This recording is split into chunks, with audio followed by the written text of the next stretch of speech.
গত মঙ্গলবার রাত থেকে বুধবার ভোর পর্যন্ত তেল আবিব, রামাত গান, হোলন এবং পেতাহ তিকভায় আছড়ে পড়েছে ইরানের ঝাঁকে ঝাঁকে ব্যালিস্টিক ক্ষেপণাস্ত্র।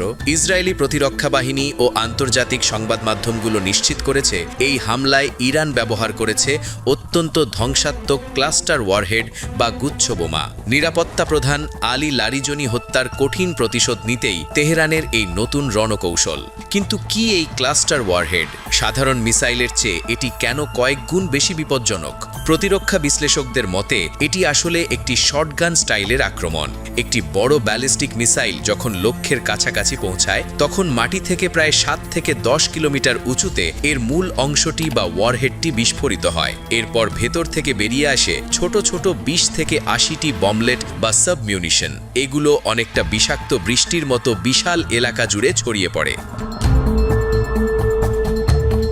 ইরানের খোররাম শহর 4, কাদার এবং হাজ কাসেমের মতো শক্তিশালী ক্ষেপণাস্ত্রগুলো এখন এই বিধ্বংসী প্রযুক্তিতে সজ্জিত।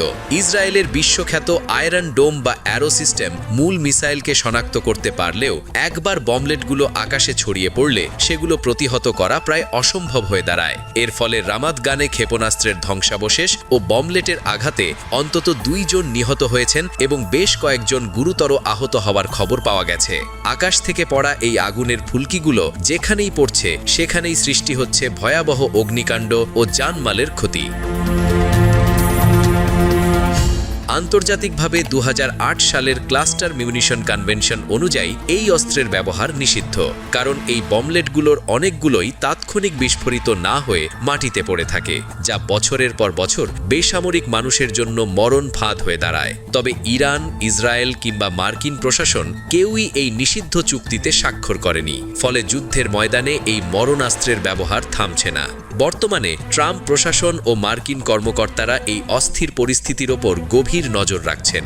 ইরান যেভাবে তাদের কৌশলে পরিবর্তন এনে এবং ক্লাস্টার ওয়ারহেডের মাধ্যমে ইসরায়েলের আকাশ প্রতিরক্ষা ব্যবস্থাকে চ্যালেঞ্জ জানাচ্ছে, তাতে মধ্যপ্রাচ্যের এই সংঘাত কি নিয়ন্ত্রণের বাইরে চলে যাচ্ছে? সাধারণ মানুষ কি তবে এক দীর্ঘস্থায়ী মহাপ্রলয়ের সাক্ষী হতে যাচ্ছে? যুদ্ধের ময়দান থেকে আসা সবশেষ গুরুত্বপূর্ণ ও সত্য সংবাদ পেতে আমাদের সাথেই থাকুন। ভিডিওটি ভালো লাগলে লাইক দিন এবং আপনার মতামত কমেন্টে জানান।